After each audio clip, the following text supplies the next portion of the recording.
Hi all of you. ഇന്നത്തെ വീഡിയോയിലൂടെ 5ാം ക്ലാസ്സിലെ സോഷ്യൽ സയൻസിൻ്റെ ഫസ്റ്റ് 5 ചാപ്റ്റർ, അതായത് 1ാമത്തെ ചാപ്റ്റർ ചരിത്രത്തിലേക്ക്, 2ാമത്തെ ചാപ്റ്റർ കല്ലിൽ നിന്നും ലോഹത്തിലേക്ക്, 3ാമത്തെ ചാപ്റ്റർ നമ്മുടെ കുടുംബം, 4ാമത്തെ ചാപ്റ്റർ കരുത്തിലൂടെ ചെലവിടാം, 5ാമത്തെ ചാപ്റ്റർ പ്രപഞ്ചം എന്ന മഹാത്ഭുതം. ഈ 5 ചാപ്റ്ററാണ് ഈ വീഡിയോയിൽ ഉൾക്കൊള്ളിച്ചിരിക്കുന്നത്. അപ്പം എല്ലാവർക്കും ഉപകാരപ്രദമാകുമെന്ന് കരുതുന്നു. ഉപകാരപ്രദമാകുമെങ്കിൽ ഒന്ന് സബ്സ്ക്രൈബ് ചെയ്യണം, ഷെയർ ചെയ്യണം. Okay, thank U. അപ്പം നേരെ നമുക്ക് വീഡിയോയിലേക്ക് പോകാം.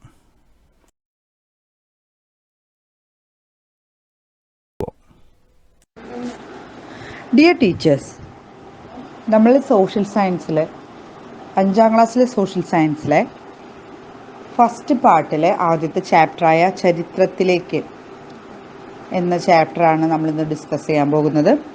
ഈ ചാപ്റ്ററിൻ്റെ പ്രത്യേകത എന്ന് വെച്ച് കഴിഞ്ഞാൽ 5ാം ക്ലാസ്സിലെ ചാപ്റ്ററുകളൊക്കെ വളരെ കുറച്ച് വിവരങ്ങൾ ഉൾപ്പെടുത്തിയിട്ടുള്ള പാഠങ്ങളാണ്. അപ്പോൾ ഇതും വളരെ ചെറിയൊരു പാഠമാണ്. നമുക്ക് നോക്കാം. ആദ്യം ഈ പേര് സൂചിപ്പിക്കുന്നത് പോലെ ചരിത്രത്തിലേക്ക് എന്ന പേര് സൂചിപ്പിക്കുമ്പോൾ എന്താണ് ചരിത്രം എന്ന് നമ്മൾ അറിയണം, അല്ലേ? മനുഷ്യർ കാലങ്ങളായി ആർജിച്ച പുരോഗതിയുടെ രേഖപ്പെടുത്തലാണ് ചരിത്രം. മനുഷ്യർ കാലങ്ങളായി ആർജിച്ച പുരോഗതിയുടെ രേഖപ്പെടുത്തലുകളാണ് ചരിത്രം. അപ്പോൾ എന്താണ് ചരിത്രം എന്ന് പറഞ്ഞു. ഇനി ഈ ചരിത്രത്തിനെ നമുക്ക് രണ്ടായിട്ട് നമ്മൾ തരംതിരിക്കുന്നുണ്ട്. എന്തൊക്കെയാണത്? ചരിത്രാതീത കാലവും ചരിത്രകാലവും. അപ്പോൾ ചരിത്രത്തിൽ രണ്ടായി തരംതിരിക്കാം: ചരിത്രാതീത കാലവും ചരിത്രകാലവും. അപ്പോൾ മനുഷ്യർ കാലങ്ങളായി ആർജിച്ച പുരോഗതിയുടെ രേഖപ്പെടുത്തലാണ് ചരിത്രം എന്ന് പറഞ്ഞു. അപ്പോൾ ഇതിൽ ചരിത്രാതീത കാലം എന്ന് പറഞ്ഞാൽ എന്താണ്? എഴുത്തുവിദ്യ രൂപപ്പെടുന്നതിന് മുമ്പുള്ള കാലമാണ് ചരിത്രാതീത കാലം. അതായത് കൃത്യമായി എഴുതി വെച്ചിട്ടുള്ള രേഖകളൊന്നും തന്നെ ഇല്ലാത്ത കാലമാണ് ചരിത്രാതീത കാലം. അപ്പോൾ എവിടെ നിന്നായിരിക്കും ഈ സ്രോതസ്സുകളൊക്കെ നമുക്ക് ലഭിച്ചിട്ടുണ്ടായിരിക്കാം? എവിടെ നിന്നായിരിക്കും? അവർ പണ്ട് കാലത്ത് അല്ലെങ്കിൽ ഈ ചരിത്രാതീത കാലത്ത് അവരുപയോഗിച്ചിരുന്ന, ആ കാലത്ത് ജീവിച്ചിരുന്ന മനുഷ്യർ ഉപയോഗിച്ചിരുന്ന ഉപകരണങ്ങൾ. അപ്പോൾ അത് എന്തുകൊണ്ടുള്ള ഉപകരണങ്ങളായിരിക്കും? കല്ലുകൊണ്ടുള്ള ഉപകരണങ്ങൾ ലഭിച്ചിട്ടുണ്ട്. പിന്നെ ഗുഹാചിത്രങ്ങൾ, അപ്പോൾ ഭീംബേദ്ക ഗുഹാചിത്രങ്ങൾ ലഭിച്ചിട്ടുണ്ട്. ഭീംബേദ്ക എവിടെയാണ്? മധ്യപ്രദേശിലാണ് ഭീംബേദ്ക ഉള്ളത്. അവിടെ നിന്ന് ലഭിച്ചിട്ടുള്ള ചിത്രങ്ങൾ ചരിത്രാതീത കാലത്തെക്കുറിച്ച് സൂചിപ്പിച്ചിട്ടുള്ളതാണ്. ഇനി അപ്പോൾ ഇതുപോലെയുള്ള കാര്യങ്ങളാണ് ചരിത്രാതീത കാലം. ഇനി ചരിത്രകാലം എന്ന് പറഞ്ഞാൽ കൃത്യമായി എഴുതപ്പെട്ടിട്ടുള്ള രേഖകളുള്ള കാലമാണ് ചരിത്രകാലം. അപ്പോൾ എന്തൊക്കെയായിരിക്കും അതിന് നമുക്ക് തെളിവ് എവിടെ നിന്നൊക്കെ ആയിരിക്കും നമുക്ക് ലഭിച്ചിട്ടുണ്ടായിരിക്കാം? പുസ്തകങ്ങൾ, താളിയോലകൾ, ശിലാലിഖിതങ്ങൾ, പഴയകാല നാണയങ്ങൾ. അപ്പോൾ എവിടെ നിന്നൊക്കെ ആയിരിക്കും ചരിത്രകാലത്തെക്കുറിച്ചിട്ടുള്ള അറിവുകൾ നമുക്ക് ലഭിച്ചിട്ടുണ്ടായിരിക്കുക? പുസ്തകങ്ങൾ, പഴയകാല നാണയങ്ങൾ, താളിയോലകൾ, ശിലാലിഖിതങ്ങൾ, അല്ലേ? നമ്മളപ്പോൾ ചരിത്രത്തെക്കുറിച്ച് പറഞ്ഞു, ചരിത്രകാലത്തെക്കുറിച്ച് പറഞ്ഞു, ചരിത്രാതീത കാലത്തെക്കുറിച്ച് പറഞ്ഞു. ഇനി അപ്പോൾ ഈ കഴിഞ്ഞ കാലത്ത് മനുഷ്യരുടെ ജീവിതത്തെക്കുറിച്ച് വിവരങ്ങൾ സൂക്ഷിച്ചു വെക്കുന്നുണ്ടാവുമല്ലോ. അതായത് ഈ നമുക്ക് ലഭിച്ചിട്ടുള്ള ഈ പുസ്തകങ്ങൾ, താളിയോലകൾ, ശിലാലിഖിതങ്ങൾ, പഴയകാല നാണയങ്ങൾ, ഇതുപോലെയുള്ള കഴിഞ്ഞ കാലങ്ങളിൽ മനുഷ്യർ ഉപയോഗിച്ചിരുന്ന വസ്തുക്കൾ സൂക്ഷിക്കുന്ന സ്ഥലത്തെ പറയുന്ന പേരെന്താ? അതാണ് മ്യൂസിയം. എല്ലാവർക്കും അറിയാം, അത് മ്യൂസിയം എന്നാണ് അറിയപ്പെടുന്നത്. അപ്പോൾ ഈ മ്യൂസിയം മാത്രമാണോ? അതായത് നമുക്ക് ഒരു സ്ഥലത്ത് കൊണ്ടുവച്ച് നമുക്ക് സൂക്ഷിക്കാൻ പറ്റുന്ന സാധനങ്ങളായിരിക്കും അതൊക്കെ. ഇപ്പോൾ അതല്ലെങ്കിൽ നമുക്ക് മ്യൂസിയത്തിൽ നമ്മൾ കണ്ടിട്ടുണ്ടായിരിക്കും ഈ പഴയ കാലത്ത് ഉപയോഗിച്ചിരുന്ന വസ്തുക്കളൊക്കെ സൂക്ഷിച്ചിരിക്കുന്നത്. ഇതുപോലെയല്ലാത്ത വസ്തുക്കൾ നമ്മൾക്കപ്പോൾ എങ്ങനെയായിരിക്കും സൂക്ഷിക്കുക? കോട്ടകൾ, കെട്ടിടങ്ങൾ, സ്മാരകങ്ങൾ, ഇവയൊക്കെ സംരക്ഷിക്കപ്പെടുന്നില്ലേ? ഇതും ഇതുപോലെ തന്നെയുള്ള പഴയ കാലത്തുണ്ടായിരുന്ന കാര്യങ്ങൾ സംരക്ഷിക്കുന്നതാണ്. അപ്പോൾ അതുപോലെയുള്ളൊരു ഉദാഹരണമാണ് പാലക്കാട് കോട്ട. പാലക്കാട് പട്ടണത്തിൽ സ്ഥിതി ചെയ്യുന്ന കോട്ടയാണിത്. ഈ കോട്ടയ്ക്ക് 200 വർഷത്തിലധികം പഴക്കമുണ്ട്. അപ്പോൾ അത് ഇപ്പോഴും സംരക്ഷിക്കപ്പെടുന്നുണ്ട്. അത് കാണാനായിട്ട് ആളുകൾ പോകുന്നുണ്ട്. അപ്പോൾ ഇതും നമ്മളിതുപോലെ നമ്മുടെ പഴയ എന്താ പറയുക, നമ്മുടെ കഴിഞ്ഞ കാലങ്ങളിൽ മനുഷ്യർ ഉപയോഗിച്ചിരുന്ന കാര്യങ്ങൾ സംരക്ഷിക്കപ്പെടുന്ന സ്ഥലങ്ങളാണ്. ഇനി ഈ ചാപ്റ്ററിൽ പറയുന്നത് പ്രാചീന കാലത്ത് കേരളത്തിൽ നിലനിന്നിരുന്ന ശവസംസ്കാര സമ്പ്രദായങ്ങളെക്കുറിച്ചാണ്.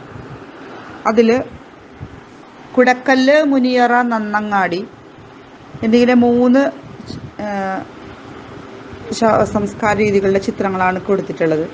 അതല്ലാതെ നമ്മൾ കേട്ടിട്ടുണ്ടാവും നടുകല്ല്, തൊപ്പിക്കല്ല്, വീരക്കല്ല്,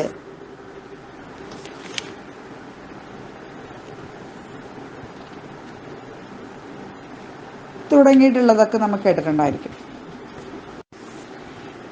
ഇതെല്ലാം തന്നെ എന്താണ്? ശവസംസ്കാര രീതികളായിരുന്നു. അതായത് പ്രാചീന കാലത്ത് കേരളത്തിൽ നിലനിന്നിരുന്ന ശവസംസ്കാര സമ്പ്രദായങ്ങളാണ്. അതിലെങ്ങനെയൊക്കെയാണ് അടക്കം ചെയ്തിരുന്നത് എന്നതാണ്. ഇതിൽ കുടക്കല്ല് എന്ന് പറഞ്ഞു കഴിഞ്ഞാൽ നമ്മൾ ഓലക്കുട ഉണ്ടല്ലോ, ആ ഓലക്കുടയുടെ ആകൃതിയാണ് ഈ കുടക്കല്ലിനുള്ളത്. കേരളത്തിൽ ഏറ്റവും പ്രധാനമായിട്ട് കാണപ്പെടുന്ന ഒരു ശ്മശാന സ്മാരകം ആണ് ഇത്. 3-4 ചെങ്കൽ പലകകൾ തൂണുപോലെ നിവർത്തി വെച്ച് അതിനു മുകളിൽ കുടയുടെ ആകൃതിയിലുള്ള കൽപ്പാളി വെക്കുന്നു. ഈ നിർമ്മിതിയെയാണ് കുടക്കല്ല് എന്നറിയപ്പെടുന്നത്. അപ്പോൾ പോർക്കുളവും ചെറമനങ്ങാടും എന്നീ 2 സ്ഥലത്താണ് ഈ കുടക്കല്ലുകൾ കാണപ്പെട്ടിട്ടുള്ളത്. എന്താണ് ഇപ്പോൾ മുനിയറ? മുനിയറ എന്ന് പറഞ്ഞു കഴിഞ്ഞാൽ ഒരു മേശയുടെ ആകൃതിയാണ് ഇതിനുള്ളത്. ലംബമായി നാട്ടിയ വലിയ കൽപ്പാളികളെ അവയുടെ മുഖ്യഭാഗം അതാണ്. ഇവയ്ക്ക് മേലൊരു തൊപ്പിക്കല്ലും ഉണ്ടാകും.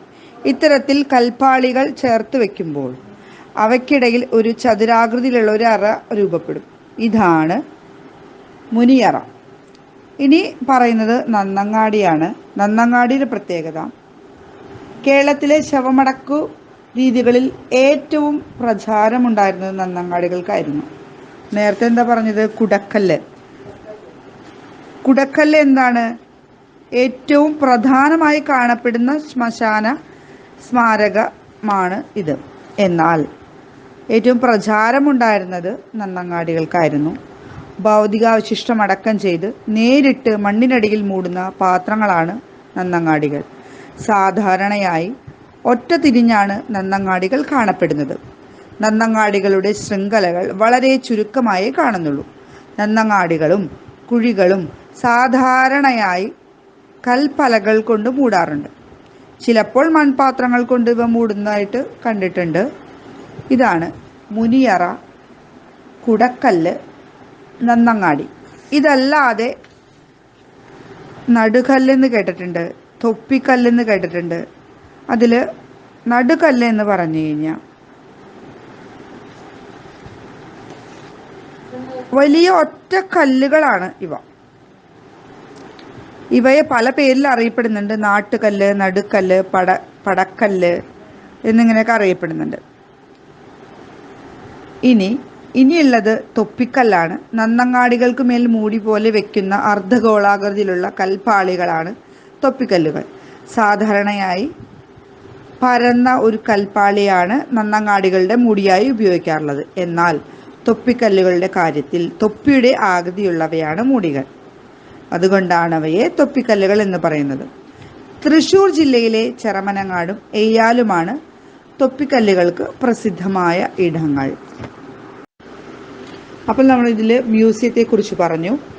മ്യൂസിയം, അതായത് ഒരു ചരിത്ര മ്യൂസിയം ഉണ്ടെങ്കിൽ അതിന് എന്തൊക്കെ ഉണ്ടായിരിക്കും, എന്തെല്ലാം കാര്യങ്ങളായിരിക്കും അടങ്ങിയിട്ടുണ്ടായിരിക്കാം.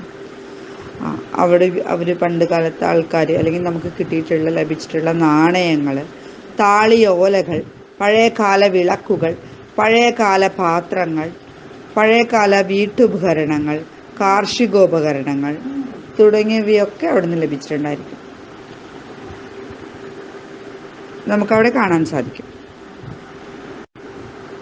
പിന്നീട് നമുക്കിതിൽ നോക്കാനുള്ളത് കാലഗണന എന്നാണ്. അതായത് ഇന്ന് ലോകത്ത് പൊതുവായിട്ട് കാലഗണനയ്ക്ക് ഉപയോഗിക്കുന്നത് ക്രിസ്തു വർഷമാണ്, അല്ലേ? യേശു ക്രിസ്തുവിൻ്റെ ജനനത്തെ അടിസ്ഥാനമാക്കി കാലത്തെ AD BC എന്നിങ്ങനെ തിരിച്ചിട്ടുണ്ട്. ഇതിൽ AD എന്ന് പറഞ്ഞാൽ അന്നോ ഡൊമിനിയാണ്. ക്രിസ്തു ജനിച്ചതിന് ശേഷമുള്ള കാലമാണ് AD. ഇനി ക്രിസ്തു ജനിക്കുന്നതിന് മുമ്പുള്ള കാലം, അതാണ് BC, ബിഫോർ ക്രൈസ്റ്റ്. ഇത് യഥാക്രമം CE കോമൺ ഇറ അല്ലെങ്കിൽ BCE ബിഫോർ കോമൺ ഇറ എന്നും ഉപയോഗിക്കാറുണ്ട്. ഇതിൽ അന്നാ ഡൊമിനി, അതായത് AD എന്ന് പറയുന്നത് അന്നാ ഡൊമിനിയാണ്. അതിൽ ലാറ്റിൻ ഭാഷയിലുള്ള ഈ പദത്തിൻ്റെ അർത്ഥം in the year of our Lord's birth എന്നാണ്. അതായത് യേശു ക്രിസ്തുവിൻ്റെ ജനന വർഷത്തിൽ എന്നാണ് ഇത് സൂചിപ്പിക്കുന്നത്. അപ്പോൾ AD ഉണ്ട്, BC ഉണ്ട്. ഇതിനെ CE എന്നും BCE എന്നും നമുക്ക് വിശേഷിപ്പിക്കാം, എന്നും ഇങ്ങനെ പറയാറുണ്ട്. ഇനി ഇതിനകത്ത് എന്താണ് നൂറ്റാണ്ട് എന്നാണ് പറയുന്നത്. ഒരു നൂറ്റാണ്ട് എന്നത് 100 വർഷം. ഉദാഹരണത്തിന് AD 1 മുതൽ 100 വരെയുള്ളത് 1-ാം നൂറ്റാണ്ടാണ്. അപ്പോൾ 1901 മുതൽ 2000 വരെയുള്ളത് 20-ാം നൂറ്റാണ്ടാണ്. നമുക്ക് 5ാം ക്ലാസ്സിലെ 1ാമത്തെ ചാപ്റ്റർ, സോഷ്യൽ സയൻസിലെ 1ാമത്തെ ചാപ്റ്ററായ ചരിത്രാതീത കാലം എന്ന ആ പാഠത്തിലെ പ്രധാനപ്പെട്ട ചോദ്യങ്ങളൊന്ന് നോക്കാം. എഴുത്തുവിദ്യ രൂപപ്പെടുന്നതിന് മുമ്പുള്ള കാലം അറിയപ്പെടുന്ന പേര് എന്താണ്? ചരിത്രാതീത കാലം എന്നാണ് അറിയപ്പെടുക. അടുത്ത ചോദ്യം, ചരിത്രാതീത കാലത്തെക്കുറിച്ച് തെളിവ് നൽകുന്നത് ഭീംബേത്ക ഗുഹ ചിത്രങ്ങളാണ്. അതേപോലെ നോക്കൂ, എഴുതപ്പെട്ട രേഖകളുള്ള കാലം അറിയപ്പെടുന്ന പേരെന്താണ്? ചരിത്രകാലം എന്നാണ് പറയുക അല്ലേ. എഴുതപ്പെട്ട രേഖകളുള്ള കാലം അറിയപ്പെടുന്നത് ചരിത്രകാലം. അടുത്ത ചോദ്യം, ചരിത്രകാലത്തെക്കുറിച്ച് തെളിവ് നൽകുന്ന സ്രോതസ് ഏതൊക്കെയാ? പുസ്തകങ്ങൾ, താളിയോലകൾ, ശിലാലിഖിതങ്ങൾ, പഴയകാല നാണയങ്ങൾ, ഇതെല്ലാമാണ് ചരിത്രകാലത്തെക്കുറിച്ച് തെളിവ് നൽകുന്ന സ്രോതസ്സുകൾ. അടുത്ത് നോക്കൂ, കഴിഞ്ഞ കാലങ്ങളിൽ മനുഷ്യൻ ഉപയോഗിച്ചിരുന്ന വസ്ത്രങ്ങളോ ശേഷിപ്പുകളോ സൂക്ഷിക്കുന്ന സ്ഥലത്തിന് പറഞ്ഞ പേരാണെന്ത്? മ്യൂസിയം. അടുത്ത് നോക്കൂ, പാലക്കാട് ജില്ലയിൽ സ്ഥിതി ചെയ്യുന്ന 200 വർഷത്തിലധികം പഴക്കമുള്ള കോട്ട ഏതാണ്? പാലക്കാട് കോട്ടയാണ്, പാലക്കാട് കോട്ട. അടുത്ത ചോദ്യം, പ്രാചീന കാലത്ത് കേരളത്തിൽ നിലനിന്നിരുന്ന ശവസംസ്കാര രീതി ഏതൊക്കെയാണ്? കുടക്കല്ല്, നന്നങ്ങാടികൾ എന്നൊക്കെയാണ്. ഇത് പ്രീവിയസ് ചോദ്യമാണ്. പ്രാചീന കാലത്ത് കേരളത്തിൽ നിലനിന്നിരുന്ന ശവസംസ്കാര രീതി ഏതാണ്? കുടക്കല്ല്, നന്നങ്ങാടികൾ. അടുത്ത ചോദ്യം നോക്കൂ, അത് നമുക്കറിയാലോ, ഇന്ത്യക്ക് സ്വാതന്ത്ര്യം കിട്ടിയത് അറിയാം അല്ലേ, അതൊന്നും വേണ്ട. അടുത്ത് നോക്കി, കേരള സംസ്ഥാനം നിലവിൽ വന്ന വർഷം ഏതാണ്? 1956 കേരള സംസ്ഥാനം നിലവിൽ വന്ന വർഷം. ഗാന്ധിജി ഉപ്പ് സത്യാഗ്രഹം നടത്തിയ വർഷം 1930 അല്ലേ. കേരളത്തിലാരാണ്? കേളപ്പൻ അല്ലേ. ഓക്കെ. അതേപോലെ നോക്കൂ, ഇന്ന് ലോകത്ത് പൊതുവായി കാലഗണനയ്ക്ക് ഉപയോഗിക്കുന്ന ഏതാണ്? ക്രിസ്തുവർഷമാണ്. ക്രിസ്തുവർഷമാണ് നമ്മൾ കാലം അല്ലേ, നമ്മൾ വർഷങ്ങൾ പറയാൻ ഉപയോഗിക്കുന്നത് ഏതാ? ക്രിസ്തുവർഷമാണ്. അടുത്ത് നോക്കൂ, നമ്മൾ AD എന്ന് പറയും അല്ലേ, അതിൻ്റെ ഫുൾ ഫോം എന്താണ്? അന്നോ ഡൊമിനി എന്നാണ്. അന്നോ ഡൊമിനി എന്നാണ് ADൻ്റെ ഫുൾ ഫോം. അടുത്ത് നോക്കൂ, ലാറ്റിൻ ഭാഷയിലുള്ള ഈ പദത്തിൻ്റെ അർത്ഥം എന്താണ്? In the year of our Lord's birth എന്നാണ്. In the year of our Lord's birth എന്തിനാണ് സൂചിപ്പിക്കുന്നത്? യേശു ക്രിസ്തുവിൻ്റെ ജനന വർഷത്തിലെ അതിനാണ് എന്ത് ചെയ്യുന്നത്? സൂചിപ്പിക്കുന്നത്. അടുത്ത് നോക്കൂ, നമ്മൾ ക്രിസ്തു ജനിച്ചതിന് ശേഷമുള്ള കാലം എങ്ങനെയാണ് പറയുക? AD. നമ്മൾ മുന്നേ പറഞ്ഞു അല്ലേ, അന്നോ ഡൊമിനി. അടുത്ത് നോക്കൂ, ക്രിസ്തു ജനിക്കുന്നതിന് മുൻപുള്ള കാലമോ? BC എന്ന് പറയും, ബിഫോർ ക്രൈസ്റ്റ് എന്ന് പറയും, ബിഫോർ ക്രൈസ്റ്റ്. അടുത്ത ചോദ്യം, AD BC ഇപ്പോൾ യഥാക്രമം ഏത് പേരിലാണ് അറിയപ്പെടുന്നത്? CE അതേപോലെ BCE എന്ന പേരിലാണ് അറിയപ്പെടുന്നത്. CE എന്ന് പറയുന്നത് എന്താണ്? കോമൺ ഇറ എന്നറിയപ്പെടും. നമ്മൾ BCക്ക് പകരം BCE എന്ന് പറയുന്നത് എന്താണ്? ബിഫോർ കോമൺ ഇറ എന്നറിയപ്പെടുന്നു. ഓക്കെ. ഒരു നൂറ്റാണ്ട് എന്ന് പറയുമ്പോൾ നമുക്കറിയാവും 100 വർഷമാണ്. AD 1 മുതൽ 100 വരെയുള്ള കാലഘട്ടം അറിയപ്പെടുന്നത് പേരാണെന്ത്? 1-ാം നൂറ്റാണ്ട്. AD 1 മുതൽ 100 വരെയുള്ള കാലഘട്ടം അറിയപ്പെടുന്നത് 1-ാം നൂറ്റാണ്ട്. അങ്ങനെയാണെങ്കിൽ 2020 നൂറ്റാണ്ടാണ്? 21-ാം നൂറ്റാണ്ട് അല്ലേ, 2020. അടുത്ത് നോക്കൂ, വർഷം AD 2014 നൂറ്റാണ്ട് ഏതാണ്? 21-ാം നൂറ്റാണ്ട് അല്ലേ. 1947 എന്ന് പറയുന്നതോ 20-ാം നൂറ്റാണ്ട്. 1857 എന്ന് പറഞ്ഞാലോ 19-ാം നൂറ്റാണ്ട് അല്ലേ. ഇനി BC 260 എന്ന് പറഞ്ഞാലോ 3-ാം നൂറ്റാണ്ട്. BC 326 എന്ന് പറഞ്ഞാലോ 4-ാം നൂറ്റാണ്ട്. അപ്പം ഇത്രയുമാണ് ഈ ചാപ്റ്ററിലെ പ്രധാനപ്പെട്ട പോയിന്റുകൾ. നമ്മൾ കൃത്യമായിട്ട് മറക്കാതെ സൂക്ഷിച്ച് വെക്കേണ്ട കാര്യങ്ങൾ ഇതാണ്. ഇത്രയുമാണ്. നമ്മൾ ഓൾറെഡി ക്ലാസ് തന്നു, അതിനുശേഷം അതിലെ പ്രധാനപ്പെട്ട ചോദ്യങ്ങൾ തന്നു. ഇത്രയുമാണ് 5ാം ക്ലാസ്സിലെ സോഷ്യൽ സയൻസിലെ 1ാമത്തെ ഭാഗത്തിൽ നിന്ന് വരുന്നത്. അപ്പം തീർച്ചയായിട്ടും ഞങ്ങളുടെ ചാനൽ എന്ത് ചെയ്യണം, ഒന്ന് സപ്പോർട്ട് ചെയ്യണം, സബ്സ്ക്രൈബ് ചെയ്യണം, മറ്റുള്ളവരിലേക്ക് ഷെയർ ചെയ്യണം. നിങ്ങളുടെ സപ്പോർട്ടാണ് നമുക്കിങ്ങനെ വീഡിയോ ഒക്കെ ചെയ്യാൻ എന്ത് ചെയ്യുക, ഒരു പ്രോത്സാഹനം. അപ്പോൾ തീർച്ചയായിട്ടും ചെയ്യണം, ഒന്ന് സബ്സ്ക്രൈബ് ചെയ്യണം. ഉപകാരപ്പെടുമെന്ന് കരുതുന്നു. Thank you.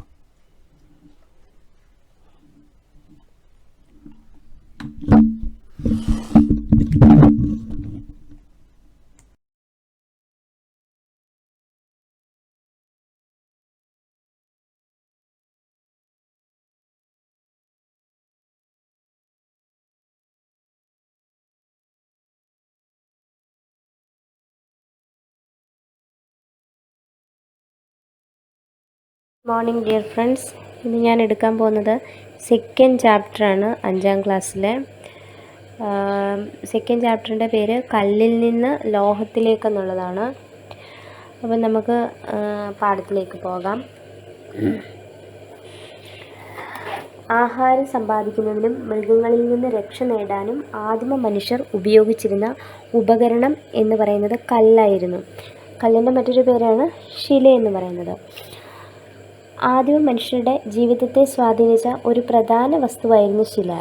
അതിനാൽ ഈ കാലഘട്ടം അറിയപ്പെടുന്ന പേര് ശിലായുഗം എന്നാണ്. ഇനി ശിലായുഗത്തെപ്പറ്റി നമുക്ക് നോക്കാം. ഒന്നാമത്തേത് പ്രാചീന ശിലായുഗം. മനുഷ്യർ ആയുധങ്ങളും ഉപകരണങ്ങളുമായി പരുക്കൻ കല്ലുകൾ ഉപയോഗിച്ചിരുന്ന കാലഘട്ടം അറിയപ്പെടുന്ന പേരാണ് പ്രാചീന ശിലായുഗം എന്ന് പറയുന്നത്, അല്ലെങ്കിൽ പാലിയോലിത്തിക് ഏജ്. മനുഷ്യൻ തീ ഉപയോഗിക്കാൻ തുടങ്ങിയ കാലഘട്ടവും ഈ പ്രാചീന ശിലായുഗമായിരുന്നു. അതുപോലെ തന്നെ ഈ കാലഘട്ടത്തിൽ മനുഷ്യർ താമസിച്ചിരുന്നത് ഗുഹകളിലായിരുന്നു. പിന്നീട് ആഹാരം ഉണ്ടാക്കുന്നതിനും വെളിച്ചം കിട്ടുന്നതിനും വേണ്ടിയും പിന്നെ തണുപ്പിൽ നിന്ന് നേടുക, മൃഗങ്ങളിൽ നിന്ന് രക്ഷ നേടുക, ഇതിനൊക്കെ വേണ്ടി മനുഷ്യർ തീ ഉപയോഗിച്ചിരുന്നു. പിന്നീട് നമുക്ക് നോക്കാനുള്ളത് നവീന ശിലായുഗം അല്ലെങ്കിൽ നിയോലിത്തിക് ഏജ് എന്താണെന്ന് നോക്കാം. കൂടുതൽ മൂർച്ചയുള്ളതും മിനുസപ്പെടുത്തിയതുമായ ഉപകരണങ്ങൾ മനുഷ്യർ ഉപയോഗിച്ചിരുന്ന കാലഘട്ടത്തിന് പറയുന്ന പേരാണ് നവീന ശിലായുഗം. നവീന ശിലായുഗത്തിലാണ് മനുഷ്യർ മൂർച്ചയുള്ളതും മിനുസപ്പെടുത്തിയതുമായ ഉപകരണങ്ങൾ ഉപയോഗിച്ചിരുന്നത്. മനുഷ്യർ കൃഷി ചെയ്യാനും വാസസ്ഥലങ്ങൾ ഉണ്ടാക്കാനും മൃഗങ്ങളെ ഇണക്കി വളർത്താനും ഒക്കെ തുടങ്ങിയ കാലഘട്ടം എന്ന് പറയുന്നത് ഈ നവീന ശിലായുഗത്തിലാണ്. അതുപോലെ തന്നെ ഈ കാലഘട്ടത്തിൽ പോട്ട്സുകളൊക്കെ ഉണ്ടാക്കി, അതുപോലെ തന്നെ ചക്രം കണ്ടുപിടിച്ചു, മൺപാത്രങ്ങൾ ഉണ്ടാക്കി എന്നിവയൊക്കെ ചെയ്ത കാലഘട്ടം എന്ന് പറയുന്നത് ഈ നവീന ശിലായുഗമാണ്. അടുത്തത് താമ്രശിലായുഗത്തെ പറ്റി നോക്കാം. കല്ലുകൊണ്ടും ചെമ്പുകൊണ്ടുമുള്ള ഉപകരണങ്ങളും ആയുധങ്ങളും ഉപയോഗിച്ചിരുന്ന കാലഘട്ടം അറിയപ്പെടുന്ന പേരാണ് താമ്രശിലായുഗം അല്ലെങ്കിൽ ചാൽക്കോലിത്തിക് ഏജ് എന്ന് പറയുന്നത്. ഈ ചാൽക്കോലിത്തിക് ഏജ് അല്ലെങ്കിൽ താമ്രശിലായുഗത്തിൽ കല്ലുകൊണ്ടും ചെമ്പുകൊണ്ടുമുള്ള ഉപകരണങ്ങളും ആയുധങ്ങളുമാണ് മനുഷ്യർ ഉപയോഗിച്ചിരുന്നത്.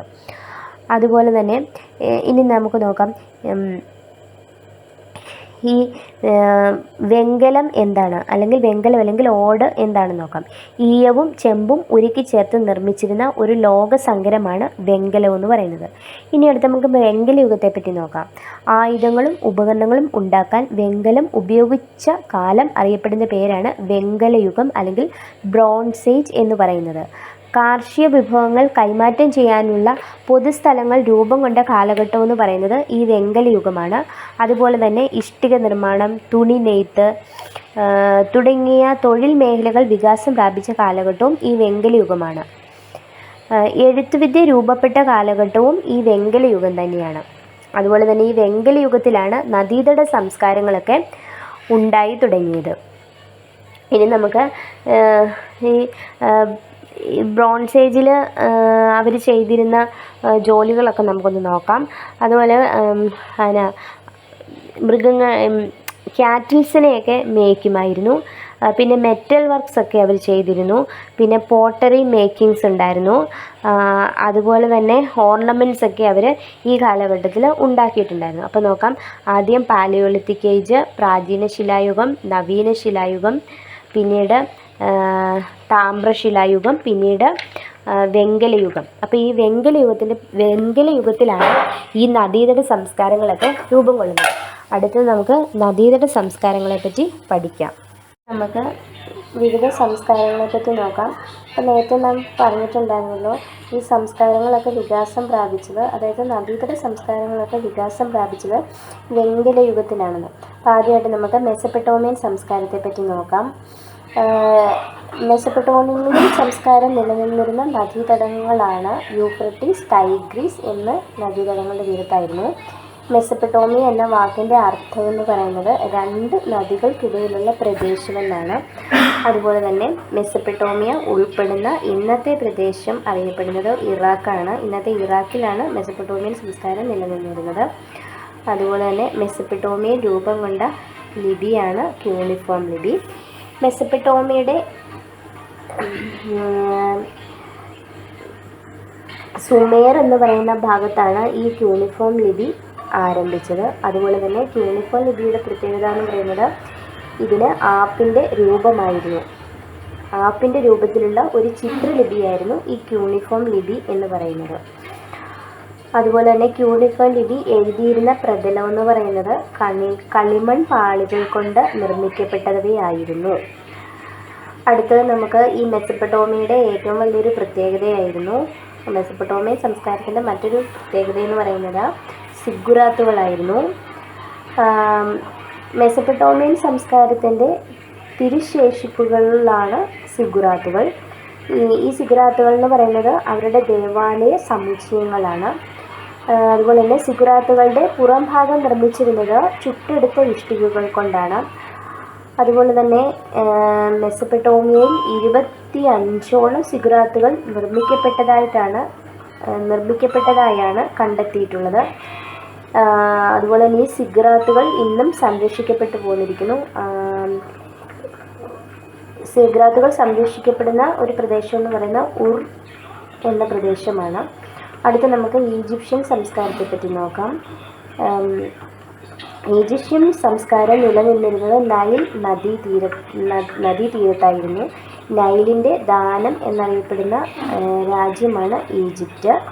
ഈജിപ്ഷ്യൻ സംസ്കാരത്തിൻ്റെ പ്രധാന ശേഷിപ്പുകളെന്ന് പറയുന്നത് പിരമിഡുകളാണ്. ഈജിപ്തിലെ ഭരണാധികാരികളായിരുന്ന ഫറവോന്മാരുടെ ശവകുടീരങ്ങളാണ് പിരമിഡുകൾ എന്ന് അറിയപ്പെടുന്നത്. ഈ പിരമിഡുകളിൽ വെച്ച് ഏറ്റവും വലുതെന്ന് പറയുന്നത് കുഫു രാജാവ് നിർമ്മിച്ച ഗിസയിലെ പിരമിഡാണ്. അതുപോലെ തന്നെ ഇവർക്കൊരു ലിപി ഉണ്ടായിരുന്നു. ഇവരുടെ ലിപിയുടെ പേര് ഹൈറോഗ്ലിഫിക്സ് എന്നാണ്. ഈജിപ്തിൽ രൂപം കൊണ്ട ഒരു ലിപിയാണ് ഹൈറോഗ്ലിഫിക്സ് ലിപി. അതുപോലെ ചിഹ്നരൂപവും അക്ഷരരൂപവും കൂട്ടിച്ചേർത്ത പ്രാചീന ഈജിപ്ഷ്യൻ ലിപിയാണ് ഹൈറോഗ്ലിഫിക്സ് ലിപി. ഹൈറോഗ്ലിഫിക്സ് ലിപി എഴുതാൻ ഉപയോഗിച്ചിരുന്ന പ്രതലം എന്ന് പറയുന്നത് തടിയും പാപ്പിറസുമാണ്. പാപ്പിറസ് ചെടിയുടെ ഇലയിലും തടിയിലും ഒക്കെയാണ് ഈ ഹൈറോഗ്ലിഫിക്സ് ലിപി എഴുതിയിരുന്നത്. അടുത്ത ഒരു സംസ്കാരമാണ് ചൈനീസ് സംസ്കാരം. ചൈനീസ് സംസ്കാരം നിലനിന്നിരുന്ന നദീതടം എന്ന് പറയുന്നത് ഹൊയാങ്ഹോ നദിയാണ്. ചൈനയിൽ ഇന്ന് നിലനിൽക്കുന്ന ലിപി വെങ്കലയുഗത്തിൽ രൂപപ്പെട്ട ലിപിയുടെ ഒരു പരിഷ്കൃത രൂപം തന്നെയാണ്. അപ്പോൾ ചൈനീസ് ലിപി രൂപപ്പെട്ടത് വെങ്കലയുഗത്തിലാണ്. ചൈനീസ് സംസ്കാരത്തിൽപ്പെട്ടവർ വെങ്കല ശില്പനിർമ്മാണത്തിൽ വിദഗ്ധരായിരുന്നു. അവർ വെങ്കല ശില്പങ്ങൾ ധാരാളമായി നിർമ്മിച്ചിരുന്നു. ഇനി അടുത്ത് നമുക്ക് പഠിക്കാനുള്ളത് നമ്മുടെ ഹാരപ്പൻ സംസ്കാരത്തെ പറ്റിയാണ്. ഹാരപ്പൻ സംസ്കാരം വികാസം പ്രാപിച്ച നദീതടം എന്ന് പറയുന്നത് സിന്ധു നദീതടമാണ്. ഹാരപ്പൻ സംസ്കാരം നിലനിരുന്ന പ്രദേശങ്ങൾ ഇന്ന് സ്ഥിതി ചെയ്യുന്നത് ഇന്ത്യ, പാകിസ്ഥാൻ എന്നീ രാജ്യങ്ങളിലാണ്. മോഹൻജദാരോ, ഹാരപ്പ, കാലിബംഗൾ, ലോഥൽ തുടങ്ങിയ സിന്ധു നദി സംസ്കാരത്തിലെ പ്രധാന നഗരങ്ങളായിരുന്നു. ഹാരപ്പൻ സംസ്കാരത്തിൻ്റെ ശേഷിപ്പായ മഹാസ്നാനഘട്ടം നിലനിന്നിരുന്നത് മോഹൻജദാരോ എന്ന് പറയുന്ന സ്ഥലത്താണ്. മോഹൻജദാരോയിൽ വലിയൊരു സ്നാനഘട്ടം ഉണ്ട്. ഇത്രയും കാര്യങ്ങളാണ് ഈ 5ാം ക്ലാസ്സിലെ ഈ ചാപ്റ്ററിൽ ഇതിനെപ്പറ്റി പറയുന്നത്. ഞാൻ കൂടുതലും ഈ 5ാം ക്ലാസ്സിലെ ഈ ചെറിയൊരു ചാപ്റ്ററാണ്. ഈ ചാപ്റ്ററിൽ പറയുന്ന കാര്യങ്ങൾ മാത്രമേ ഈ ഓഡിയോ ക്ലാസ്സിൽ ഉൾപ്പെടുത്തിയിട്ടുള്ളൂ.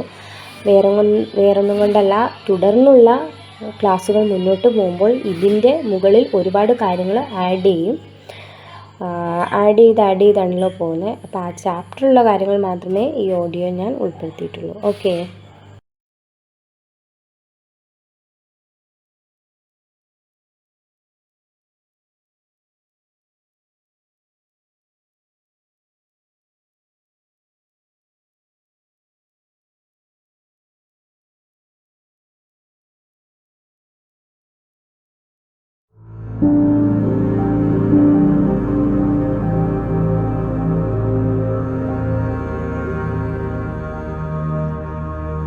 Hi all of you. ഇന്നത്തെ വീഡിയോയിലൂടെ നമ്മൾ 5ാം ക്ലാസ്സിലെ സോഷ്യൽ സയൻസ് SSCRT ടെക്സ്റ്റ് ബുക്കിലെ സോഷ്യൽ സയൻസിൻ്റെ 3ാമത്തെ ചാപ്റ്ററാണ് നമ്മൾ റിവിഷൻ്റെ ഭാഗമായിട്ട് നമ്മൾ ചെയ്യുന്നത്.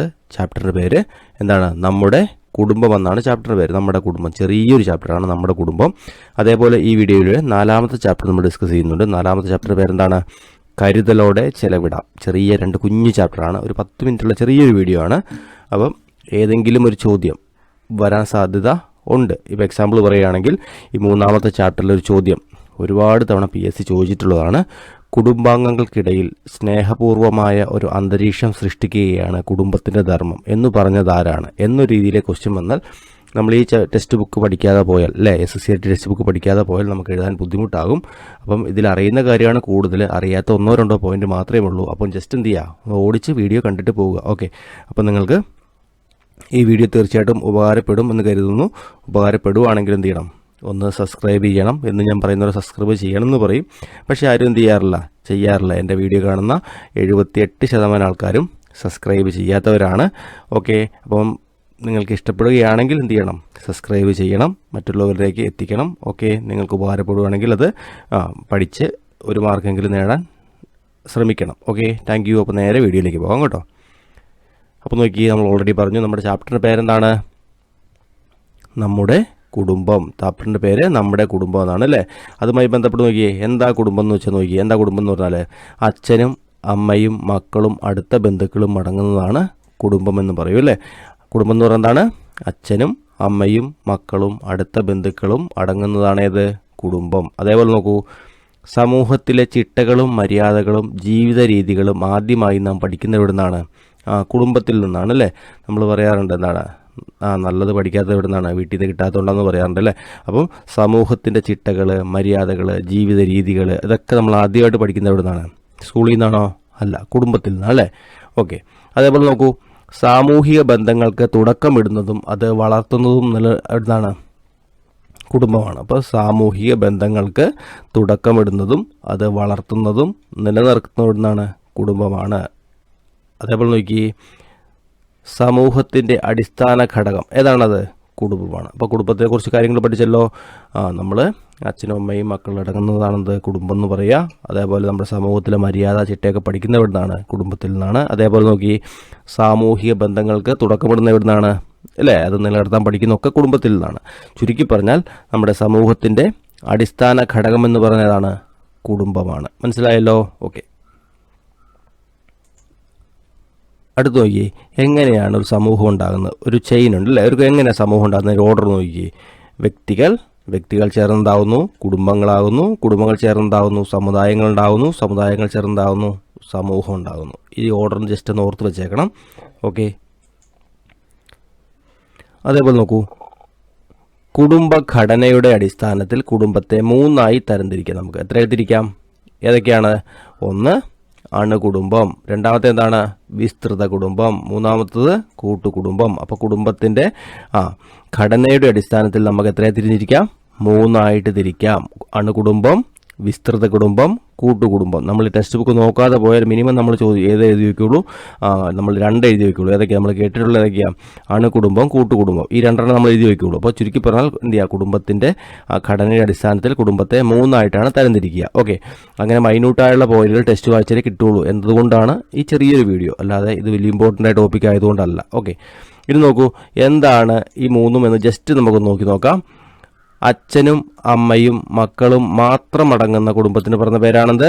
അണുകുടുംബം. അപ്പോൾ അണുകുടുംബം എന്ന് പറയുന്നത് എന്താണ്? അച്ഛനും അമ്മയും മക്കളും മാത്രം അടങ്ങുന്ന കുടുംബം അറിയപ്പെടുന്ന പേരാണെന്ത്?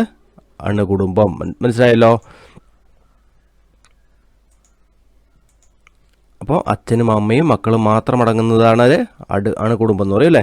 അടുത്ത് നോക്കി, അച്ഛനും അമ്മയും മക്കളും അവരുടെ കുടുംബവും അടങ്ങുന്നതാണ് ഏത്?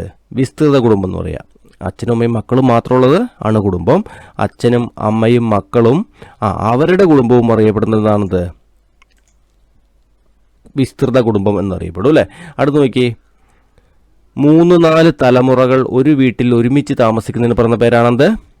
കൂട്ടുകുടുംബം. 3-4 തലമുറകൾ ഒരു കുടുംബത്തിൽ അല്ലേ ഒന്നിച്ച് താമസിക്കുന്ന പറഞ്ഞ പേരാണ് കൂട്ടുകുടുംബം. അപ്പം മനസ്സിലായല്ലോ.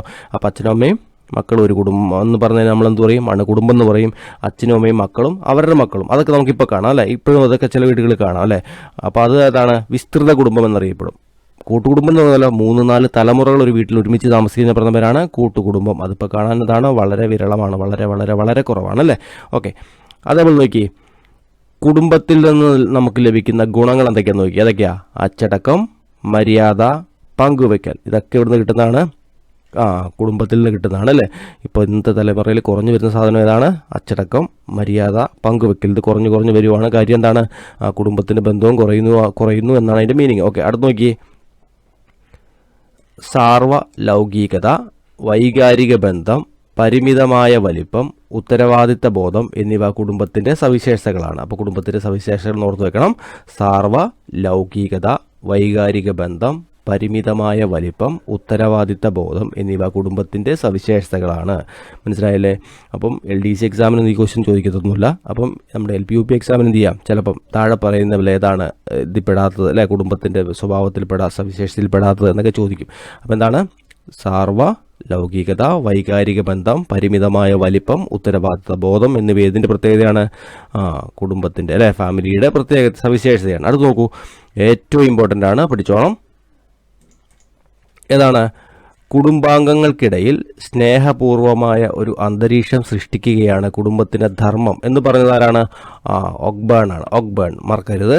കുടുംബാംഗങ്ങൾക്കിടയിൽ സ്നേഹപൂർവമായ ഒരു അന്തരീക്ഷം സൃഷ്ടിക്കുകയാണ് കുടുംബത്തിൻ്റെ ധർമ്മം എന്ന് പറഞ്ഞാരാണ്? ഒക്ബേൺ. മറക്കരുത്. അപ്പോൾ ഇത്രയുമാണ് 3-ാമത്തെ ചാപ്റ്ററിലുള്ള പ്രധാനപ്പെട്ട കാര്യങ്ങൾ, ഏറ്റവും ഇമ്പോർട്ടൻ്റ് ആയ കാര്യങ്ങൾ. ഇതൊക്കെ തന്നെ പരീക്ഷയ്ക്ക് വരാൻ സാധ്യതയുള്ളൂ. ഓക്കെ, ഇനി നമുക്ക് 4-ാമത്തെ ചാപ്റ്റർ നോക്കാം. കരുതലോടെ ചെലവിടാം. ചാപ്റ്ററിൻ്റെ പേരെന്താണ്? 5-ാം ക്ലാസ്സിലെ 4-ാമത്തെ ചാപ്റ്ററാണ് സോഷ്യൽ സയൻസിൻ്റെ SSCRT ടെക്സ്റ്റ് ബുക്കിലെ കരുതലോടെ ചെലവിടാം. അതായത് എന്താണ്? വരുമാനം ലഭിക്കുന്ന സാമ്പത്തിക പ്രവർത്തനങ്ങളൊന്നാണ് തൊഴിൽ. അപ്പോൾ തൊഴിൽ എന്ന് പറയുന്നത് എന്താണ്? വരുമാനം ലഭിക്കുന്ന സാമ്പത്തിക പ്രവർത്തനമാണെന്ത് അല്ലേ തൊഴിൽ എന്ന് പറയുക. അപ്പോൾ സാമ്പത്തിക പ്രവർത്തനമാണെന്ന് മനസ്സിലാക്കുക. വരുമാനം ലഭിക്കുന്ന അല്ലേ ഒരു പ്രവർത്തനമാണെന്ത് തൊഴിലെന്ന് മനസ്സിലാക്കുക. അടുത്ത് നോക്കി, പ്രതിഫലം പ്രദാനം ചെയ്യുന്ന പ്രയത്നമോ വസ്തുക്കളോ ആണ് വരുമാന സ്രോതസ്സ്. അപ്പോൾ വരുമാന സ്രോതസ്സ് എന്ന് പറയുന്നതാണ് പ്രതിഫലം പ്രദാനം ചെയ്യുന്ന പ്രയത്നമോ വസ്തുവകകളോ ആണ് വരുമാന സ്രോതസ്സ്. ഫലപ്രദമായി വരുമാനം ചെലവിടുന്ന സ്വഭാവ സവിശേഷത അറിയപ്പെടുന്ന പേരാണ് മിതവ്യയശീലം എന്ന് പറയും. അപ്പം മിതവ്യയശീലം എന്താണെന്ന് ഒന്ന് ഓർത്തിരിക്കണം. എന്താണ്? ഫലപ്രദമായി വരുമാനം ചെലവിടുന്ന സ്വഭാവ സവിശേഷതയ്ക്ക് പറഞ്ഞ പേരാണിത് മിതവ്യയശീലം എന്ന് പറയും. ഓർത്തിരിക്കണേ. അടുത്ത് നോക്കൂ, ഒരു കുടുംബത്തിലെ വരവ് ചെലവ് കണക്കുകൾ മുൻകൂട്ടി എഴുതി സൂക്ഷിക്കുന്നതിന് പറഞ്ഞ പേരാണിത് കുടുംബ ബജറ്റ്. കുടുംബ ബജറ്റ് എന്ന് പറയും. അപ്പോൾ ഒരു കുടുംബത്തിലെ വരവ് ചെലവ് കണക്കുകൾ മുൻകൂട്ടി എഴുതി സൂക്ഷിക്കുന്നതിന് പറഞ്ഞ പേരാണത് കുടുംബ ബജറ്റ് അല്ലേ. അപ്പോൾ നമ്മൾക്കറിയാം ചില കുടുംബങ്ങളിൽ വരുമാനം കുറവായിരിക്കും, പക്ഷേ അവരുടെ ജീവിതം അടിപൊളിയായിരിക്കും അല്ലേ. ചില കുടുംബങ്ങളിൽ വരുമാനം കൂടുതലായിരിക്കും, പക്ഷേ എന്ത് ചെയ്യും? അവർ കഷ്ടപ്പാടോട് ജീവിക്കുമായിരിക്കും. കാര്യം കിട്ടുന്ന പൈസ എന്ത് ചെയ്യും? ആദ്യം കാണുന്ന കാര്യത്തിന് അടിപൊളിയായിട്ട് എന്ത് ചെയ്യും? യൂസ് ചെയ്യും. പിന്നെ വരുമ്പോൾ എന്ത് ചെയ്യും? അവർക്ക് അടുത്ത കാര്യത്തിന് കാശ് ഉണ്ടാകത്തില്ല അല്ലേ. അപ്പം ഇപ്പം അധികം കാശൊന്നും ഇല്ലാത്തവരല്ലേ ഭംഗിയായിട്ട് പോകണമെങ്കിൽ നമ്മൾ എന്ത് ചെയ്യണം? ഒരു കുടുംബ ബഡ്ജറ്റ് സെറ്റ് ചെയ്ത് കഴിഞ്ഞാൽ നമുക്ക് എന്ത് ചെയ്യാൻ പറ്റും? അത്യാവശ്യം ഭംഗിയോടെ എന്ത് ചെയ്യാൻ പറ്റും? നമുക്ക് ഒഴിവാക്കാൻ പറ്റാത്ത കാര്യങ്ങൾ ഏറ്റവും ആദ്യം മുൻഗണന കൊടുത്ത് അല്ലേ, അങ്ങനെയല്ലേ ബഡ്ജറ്റ് തയ്യാറാക്കുക. അപ്പോൾ ഒഴിവാക്കാൻ പറ്റാത്തത് മുൻഗണന കൊടുത്ത് ആദ്യത്തിന് മാറ്റി വയ്ക്കുക. എക്സാമ്പിൾ നോക്കി, അല്ലെങ്കിൽ നമ്മളിപ്പോൾ ഫിലിം കാണുക എന്നതൊരു ആവശ്യമാണ്. പക്ഷേ കുറച്ച് കാശ് നമുക്ക് കിട്ടിയാൽ നമ്മൾ ആദ്യം ഫിലിം കണ്ടേക്കാം, അങ്ങനെയാണോ? അല്ല, ആദ്യം നമ്മൾ എന്ത് ചെയ്യണം? വീട്ടു ചിലവിനുള്ള കാശ് എന്ത് ചെയ്യണം? മാറ്റി വെക്കണം, അല്ലെ കുട്ടികളുടെ പഠനം അല്ലേ. അപ്പം ഇമ്പോർട്ടൻ്റ് ആയ കാര്യങ്ങൾ ആദ്യം വെച്ചിട്ട് ബാക്കി ഇമ്പോർട്ടൻ്റ് കുറഞ്ഞ കാര്യം പുറകോട്ട് മാറ്റി വെക്കുക അല്ലേ. അഡ്ജസ്റ്റ് ചെയ്ത് വെക്കുന്നതിന് പറഞ്ഞ പേരാണെന്ത്? കുടുംബ ബജറ്റ് എന്ന് പറയുക അല്ലേ. അടുത്ത് നോക്കൂ, ഒരു പ്രത്യേക പ്രവർത്തനത്തിൻ്റെയോ പരിപാടിക്കോ വേണ്ടി മാത്രം തയ്യാറാക്കുന്ന വരവ് ചില കണക്കിന് പറഞ്ഞ പേരാണിത് പ്രവർത്തന ബഡ്ജറ്റ്. അപ്പം 2 തരം ബഡ്ജറ്റ് നമ്മളിപ്പോൾ ചാപ്റ്റർ ജസ്റ്റ് മെൻഷൻ ചെയ്ത്. എന്താണ് കുടുംബ ബഡ്ജറ്റ് എന്ന് പറയുന്നതാണ്? ഒരു കുടുംബത്തിലെ വരവ് ചെലവ് കണക്കുകൾ മുൻകൂട്ടി എഴുതി തയ്യാറാക്കി സൂക്ഷിക്കുന്നതിന് പറഞ്ഞ പേരാണിത് കുടുംബ ബഡ്ജറ്റ് അല്ലേ. എന്നാലോ ഒരു പ്രത്യേക പ്രവർത്തനത്തിനോ പരിപാടിക്കോ വേണ്ടി മാത്രം, ഒരു പ്രത്യേക പ്രവർത്തനത്തിന് മാത്രം നമ്മൾ തയ്യാറാക്കുന്ന വരവ് ചെലവ് കണക്കിന് പറഞ്ഞ പേരാണിത് പ്രവർത്തന ബഡ്ജറ്റ് അല്ലേ. അടുത്ത് നോക്കി, ഇന്ത്യയിൽ ഒരു സാമ്പത്തിക വർഷം എന്ന് പറയുന്നത് ഏപ്രിൽ 1 മുതൽ മാർച്ച് 31 വരെയാണ്. ഇന്ത്യയിലെ ഒരു സാമ്പത്തിക വർഷം എന്ന് പറയുന്നത് ഏപ്രിൽ 1 മുതൽ മാർച്ച് 31 വരെയാണ്. BSc ചോദിച്ചിട്ടുണ്ട്, ഓർത്തിരുന്നോണേ.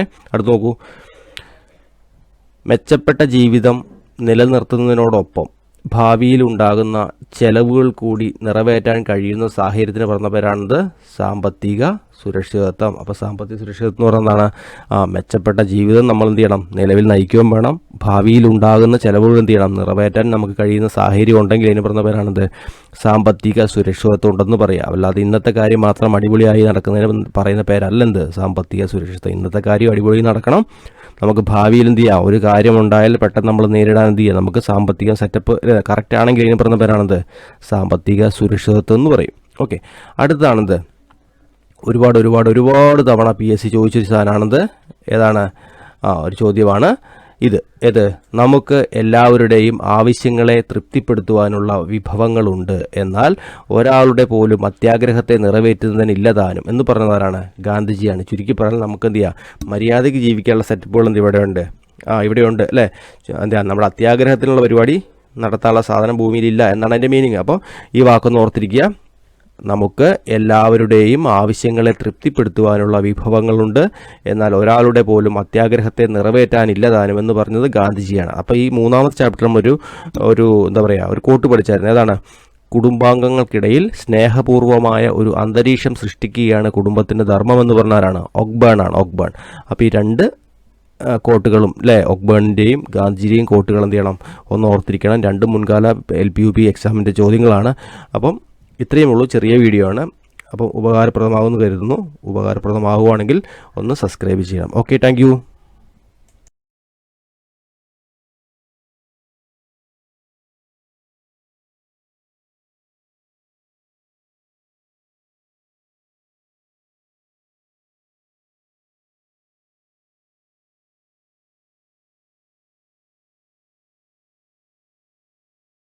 നമുക്ക് 5ാമത്തെ ചാപ്റ്ററിലെ പ്രപഞ്ചം എന്ന മഹാത്ഭുതം ചാപ്റ്റർ നോക്കാം. ഭൂമി ഉൾപ്പെടുന്ന കുടുംബമാണ് സൗരയൂഥം. ഭൂമി ഉൾപ്പെടുന്ന കുടുംബം ഏതാണ്? സൗരയൂഥമാണ് അല്ലേ. അത് നോക്കൂ, സൂര്യനൊരു നക്ഷത്രമാണ്. കത്തുന്ന ഭീമാകാരമായ ആകാശഗോളങ്ങൾ അറിയപ്പെടുന്ന പേരാണെന്ത്? നക്ഷത്രങ്ങൾ. അപ്പോൾ സ്വയം കത്തുന്ന ഭീമാകാരമായ ആകാശഗോളങ്ങൾ അറിയപ്പെടുന്ന പേരാണ് നക്ഷത്രങ്ങൾ. അതേപോലെ നോക്കൂ, നക്ഷത്രങ്ങൾ വലിയ അളവിൽ താപവും പ്രകാശവും പുറപ്പെടുവിക്കുന്നു. നക്ഷത്രങ്ങൾ വലിയ അളവിൽ താപവും പ്രകാശവും പുറപ്പെടുത്തു വിടുന്നു അല്ലേ. അടുത്ത് നോക്കൂ, സ്വയം കറങ്ങുന്നതിനോടൊപ്പം സൂര്യനെ വലം വയ്ക്കുകയും ചെയ്യുന്ന ആകാശഗോളങ്ങൾ അറിയപ്പെടുന്ന പേരാണിത് ഗ്രഹങ്ങൾ. അപ്പം സ്വയം കറങ്ങുന്നതിനോടൊപ്പം സൂര്യനെ വലം വയ്ക്കുകയും ചെയ്യുന്ന ആകാശഗോളങ്ങൾ അറിയപ്പെടുന്ന പേരാണിത് ഗ്രഹങ്ങൾ. സൂര്യന് ചുറ്റും കറങ്ങുന്ന ഗ്രഹങ്ങൾ ഏതെല്ലാമാണ്? ബുധൻ, ശുക്രൻ, ഭൂമി, ചൊവ്വ, വ്യാഴം, ശനി, യുറാനസ്, നെപ്റ്റ്യൂൺ. അപ്പോൾ ഇത്രയുമാണ് ഗ്രഹങ്ങളെന്ന് പറയുക. എത്ര ഉണ്ട്? 1, 2, 3, 4, 5, 6, 7, 8 ഗ്രഹങ്ങൾ അല്ലേ. പ്ലൂട്ടോ ഉണ്ടായിരുന്നു. പ്ലൂട്ടോ പദവിയിൽ എന്ത് ചെയ്തു? മാറി അല്ലേ. സൂര്യനും ചുറ്റുമുള്ള ഗ്രഹങ്ങളുടെ സഞ്ചാരപാത അറിയപ്പെടുന്ന പേരാണെന്ത്? ഭ്രമണപഥം. സൂര്യന് ചുറ്റുമുള്ള ഗ്രഹങ്ങളുടെ സഞ്ചാരപാത അറിയപ്പെടുന്ന പേരാണ് ഭ്രമണപഥം. അതേപോലെ നോക്കൂ, ഗ്രഹങ്ങളെ വലം വയ്ക്കുന്ന ഗോളങ്ങൾ അറിയപ്പെടുന്ന പേരാണെന്ത്? ഉപഗ്രഹങ്ങൾ. ഗ്രഹങ്ങളെ വലം വയ്ക്കുന്ന ഗോളങ്ങൾ അറിയപ്പെടുന്ന പേരാണെന്ത്? ഉപഗ്രഹങ്ങൾ. അടുത്ത ചോദ്യം നോക്കി, ഭൂമിയുടെ ഉപഗ്രഹം ഏതാ? ചന്ദ്രനാണ്. ഭൂമിയുടെ ഉപഗ്രഹം ചന്ദ്രൻ. ഗ്രഹങ്ങൾ സൂര്യനിൽ നിന്നുള്ള അകലത്തിൻ്റെ അടിസ്ഥാനത്തിൽ ഏതൊക്കെയാന്ന് നോക്കി. ആദ്യം ബുധൻ വരും, അടുത്ത ഏതാണ്? ശുക്രൻ വരും, 3-ാം സ്ഥാനം ഭൂമി, 4-ാം സ്ഥാനം ചൊവ്വ, 5 വ്യാഴം, 6 ശനി, 7 യുറാനസ്, 8 നെപ്റ്റ്യൂൺ. അപ്പോൾ ചിലപ്പോൾ നിങ്ങൾക്ക് തോന്നിയേക്കാം ഇതൊക്കെ ഞങ്ങൾക്ക് അറിയുന്ന കാര്യമല്ലേ. അപ്പം അറിയുന്ന കാര്യമാണ് എങ്കിൽ പോലും ബേസ് അറിയാത്ത ആളുകളുണ്ട് അല്ലേ. യൂട്യൂബ് ചാനൽ കാണുന്ന ബേസ് അറിയാത്ത ആളുകളുണ്ട്. അവർക്ക് വേണ്ടി പറഞ്ഞതേ ഉള്ളൂ. പിന്നെ ബേസ് പഠിച്ചാൽ എന്താ പ്രത്യേകത? ബേസ് പഠിച്ചാൽ അതുമായി ബന്ധപ്പെട്ട അഡീഷണൽ കാര്യങ്ങൾ പഠിക്കാൻ നമുക്ക് എളുപ്പമാകും. ഓക്കെ, അപ്പം ആ രീതിയിൽ ഈ ചാപ്റ്ററിന് കാണണം. പിന്നെ നമ്മൾ അടുത്ത ഈ ചാപ്റ്റർ ചെയ്യുന്ന ഉദ്ദേശം എന്ന് പറഞ്ഞാൽ നമ്മൾ LP UP എക്സാമിനൊക്കെ എന്ത് ചെയ്യുക, 5-ാം ക്ലാസ് മുതൽ 10-ാം ക്ലാസ് വരെയുള്ള ടെക്സ്റ്റ് ബുക്കുകൾ നമ്മൾ റെഫർ ചെയ്യണം. ആ ഒരു അടിസ്ഥാനത്തിലുമാണ് നമ്മൾ ഈ 5-ാം ക്ലാസ്സിലെ ടെക്സ്റ്റ് ബുക്ക് റെഫർ ചെയ്യുന്നത്. അപ്പോൾ വളരെ സിമ്പിളാണ്. പിന്നെ എന്തുകൊണ്ടാണ് ഇത് റെഫർ ചെയ്യുന്നത് എന്ന ചിന്ത ഒഴിവാക്കാൻ വേണ്ടി പറഞ്ഞതേ ഉള്ളൂ. അടുത്ത് നോക്കൂ, ടെക്സ്റ്റ് ബുക്ക് നമ്മളൊന്ന് ഓടിച്ച് നോക്കുന്നു. അടുത്ത് നോക്കൂ,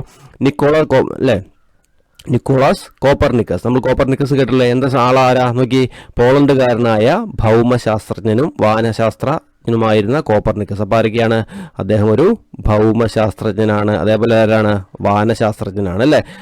അദ്ദേഹത്തിന് നോക്കി, സൗരയൂഥത്തിൻ്റെ കേന്ദ്രം സൂര്യനാണെന്ന് പ്രതിപാദിക്കുന്ന സൗരകേന്ദ്ര സിദ്ധാന്തത്തിൻ്റെ ഉപജ്ഞാതാവായ കോപ്പർനിക്കസ് ആണ്. അപ്പം ഒരു ചോദിക്കാൻ സാധ്യതയുള്ള ചോദ്യം പോലെ ഉണ്ടല്ലേ. ഏതാണ്? സൗരയൂഥത്തിൻ്റെ കേന്ദ്രം സൂര്യനാണെന്ന് നമുക്കറിയാം. അങ്ങനെ പ്രതിപാദിക്കുന്ന സിദ്ധാന്തം ഏതാണ്? സൗരകേന്ദ്ര സിദ്ധാന്തം. അതിൻ്റെ ഉപജ്ഞാതാവാരാണ്? കോപ്പർനിക്കസ് ആണ്. അപ്പോൾ ആ 2 പോയിന്റ് ഓർത്ത് വയ്ക്കുക. ഓക്കെ, അപ്പോൾ സൗരകേന്ദ്ര സിദ്ധാന്തത്തിൻ്റെ ഉപജ്ഞാതാവാരാന്ന് ഓർക്കുക. അതേപോലെ നോക്കി, ആരാണ് അതിൻ്റെ ഉപജ്ഞാതാവ് എന്നും ഓർക്കുക. ആരാണ്? കോപ്പർനിക്കസ് ആണ്. അപ്പോൾ ഇത്ര കാര്യങ്ങളൊന്നും ഓർത്തിരിക്കുക. അടുത്ത് നോക്കൂ, സൗരയൂഥത്തിലെ ഒരേ ഒരു നക്ഷത്രം ഏതാണ്?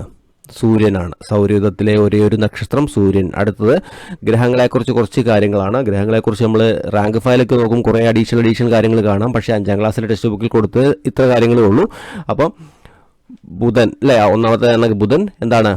ഉപഗ്രഹമില്ലാത്ത ഗ്രഹം, അതേപോലെ ഏറ്റവും ചെറിയ ഗ്രഹം. ഈ 2 കാര്യം നമ്മൾ എന്ത് ചെയ്യുക, മിനിമം ഓർത്തിരിക്കണം. ഉപഗ്രഹമില്ലാത്ത ഗ്രഹം, ഏറ്റവും ചെറിയ ഗ്രഹം ഏതാണ്? ബുധനാണ്. അടുത്ത ശുക്രൻ അല്ലേ. ശുക്രന്റെ പ്രത്യേകത എന്താ? ഏറ്റവും തിളക്കമുള്ള ഗ്രഹം. അതേപോലെ നോക്കിയേ, ചൂടുള്ള ഗ്രഹം, ഉപഗ്രഹം ഏതിനുമില്ല? ശുക്രനുമില്ല. അടുത്ത് നോക്ക്, ഭൂമിയുടെ പ്രത്യേകത എന്താ? നമുക്കറിയാലോ. ബഹിരാകാശത്ത് നോക്കുമ്പോൾ നമുക്ക് നീല നിറം കാണുന്നു. ജീവൻ നിലനിൽക്കുന്നതായി കണ്ടെത്തിയ ഏകഗ്രഹമാണ്. ഭൂമിയുടെ ഉപഗ്രഹം ഏതാണ്? ചന്ദ്രനാണ്. ഈ കാര്യങ്ങൾ ഓർത്തിരിക്കുക. അടുത്തതാണ് ചൊവ്വേൻ്റെ പ്രത്യേകത എന്താ? 2 ഉപഗ്രഹങ്ങളുണ്ട്. പണ്ട് ജലം ഒഴുകിയതിൻ്റെ സൂചന കണ്ടെത്തിയിട്ടുണ്ട്. വ്യാഴം ഏറ്റവും വലിയ ഗ്രഹമാണേത്? വ്യാഴം. ഈ 60 നമ്പർ പഠിക്കേണ്ട, എന്ത് ചെയ്യുക, ടെക്സ്റ്റ് ബുക്കിൽ 60 എന്നുള്ളത്. പക്ഷേ എന്ത് ചെയ്യുക, ഇതിൽ കൂടുതൽ ഉപഗ്രഹങ്ങൾ കണ്ടെത്തിയിട്ടുണ്ട്. അടുത്ത് നോക്കിയേ, ശനിയുടെ പ്രത്യേകത എന്താ? ചുറ്റും വലയമുള്ള ഗ്രഹമാണ് ശനി. ഏറ്റവും അധികം ഉപഗ്രഹവുമുള്ള ഗ്രഹം ഏതാണ്? ശനിയാണ്. നമ്മളിപ്പോൾ പറഞ്ഞ ഈ വ്യാഴം, ശനി അല്ലേ, ഈ 2 പോയിന്റുകൾ നമുക്കൊന്ന് മാറ്റി പഠിക്കാൻ ടെക്സ്റ്റ് ബുക്കിലെ കുറച്ചത് കഴിഞ്ഞ ശേഷം എന്ത് ചെയ്യുക, മാറ്റങ്ങൾ വന്നിട്ടുണ്ട്. അപ്പോൾ നമുക്ക് ഈ 2 കാര്യങ്ങൾ, എന്തൊക്കെ കാര്യങ്ങളാണ്? ഈ 2 കാര്യങ്ങൾ ടെക്സ്റ്റ് ബുക്കിൽ ഞാൻ ഓൾറെഡി പറഞ്ഞു പോയി. എന്താണ് വായിച്ചിരുന്നു? 60-ലധികം ഉപഗ്രഹങ്ങൾ ഇതിനുണ്ട്, വ്യാഴത്തിനുണ്ട്, അതേപോലെ ഏറ്റവും കൂടുതൽ ശനിക്കുണ്ട് എന്നൊക്കെ നമ്മൾ പറഞ്ഞായിരുന്നു അല്ലേ. ഈ 2 പോയിന്റ് തൽക്കാലം നമുക്ക് എന്ത് ചെയ്യണ്ട, ടെക്സ്റ്റ് ബുക്കിൽ നിന്ന് ഈ 2 പോയിന്റ് വേണ്ട. ഞാൻ അതിൻ്റെ പോയിന്റ് ഞാൻ പറഞ്ഞുതരാം. അപ്പോൾ സാറ്റലൈറ്റിൻ്റെ പേര് ഞാൻ ഓർഡർ വെച്ചൊന്ന് എഴുതിത്തരാം. ആദ്യത്തെ മെർക്കുറി അല്ലേ, മെർക്കുറിയൽ പ്ലസ് പ്ലാനറ്റ്.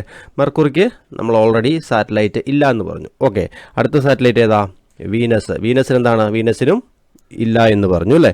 മൂന്നാമത്തെ ഏതാണ്? എർത്താണ്. എർത്തിന് എത്ര സാറ്റലൈറ്റ് ഉണ്ട് നമുക്കറിയാം, ഒരെണ്ണം. ഏതാണത്? നമ്മുടെ ചന്ദ്രനാണ് അല്ലേ. എർത്തിൻ്റെ പഠിച്ചു.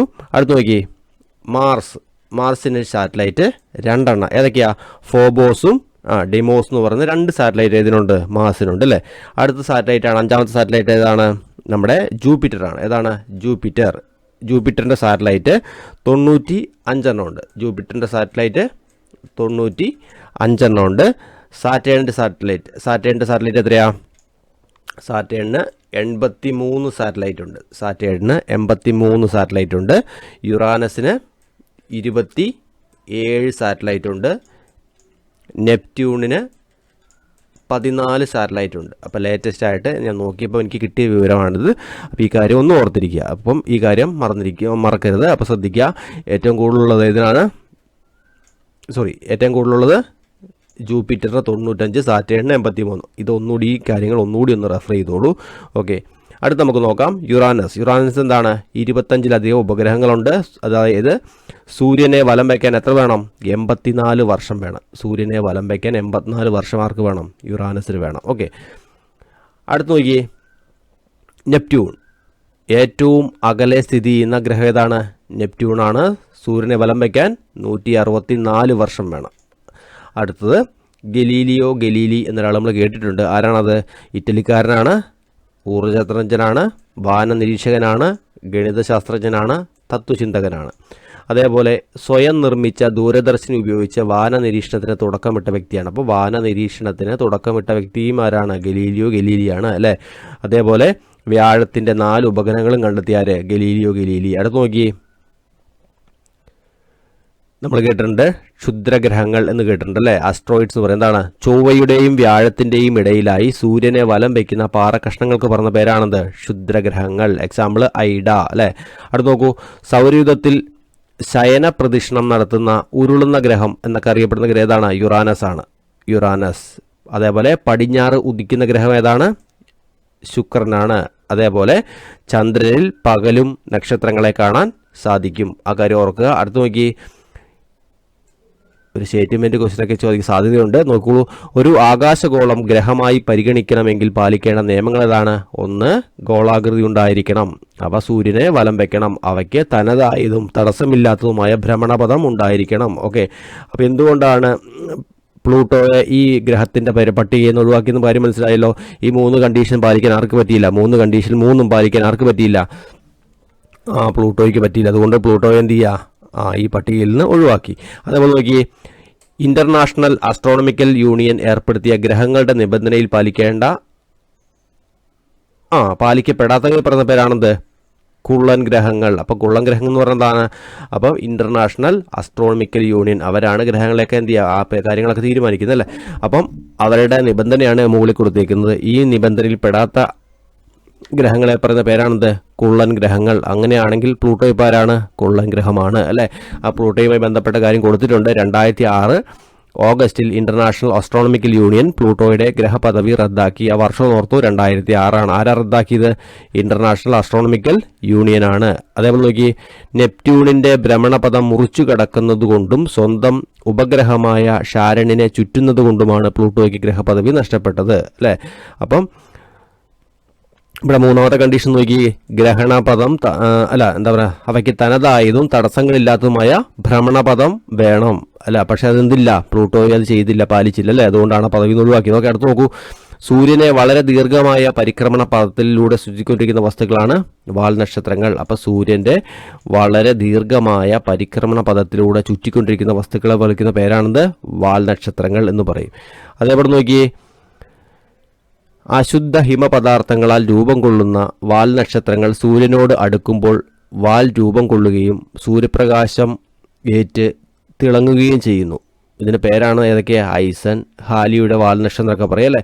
അതേപോലെ ഐസൺ വാൽനക്ഷത്രം ഒടുവിൽ പ്രത്യക്ഷപ്പെട്ടത് 2013 ഈ പേരെന്ന് ഓർത്തെടുത്താണ്. ഐസൺ എന്ന വാൽനക്ഷത്രം ഒടുവിൽ പ്രത്യക്ഷപ്പെട്ടത് 2013. അതേപോലെ നോക്കി, ബഹിരാകാശത്ത് നിന്ന് ഭൂമിയുടെ അന്തരീക്ഷത്തിലേക്ക് കടക്കുന്ന പല വലിപ്പത്തിലുള്ള പാറക്കഷ്ണങ്ങളുണ്ട്. അതിന് പറഞ്ഞ പേരാണിത് ഉൽക്കകളെന്ന് പറയും. ഉൽക്കകൾ.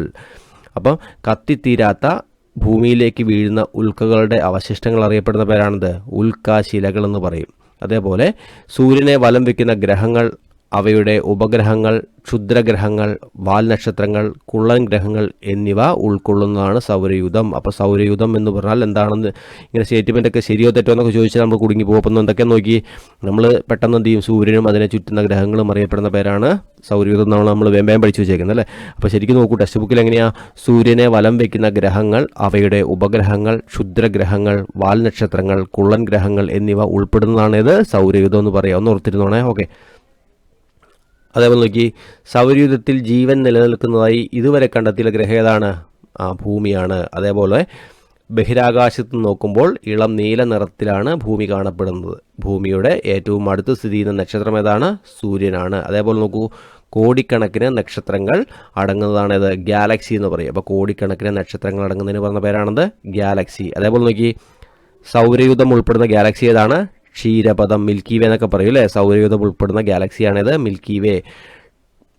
ക്ഷീരപഥം ആകാശഗംഗ എന്നും അറിയപ്പെടുന്നു. അപ്പം സൗരയൂഥത്തിലെ ഗാലക്സിയാണിത് ക്ഷീരപഥം. ഇതിൻ്റെ മറ്റൊരു പേരാണിത് ആകാശഗംഗ.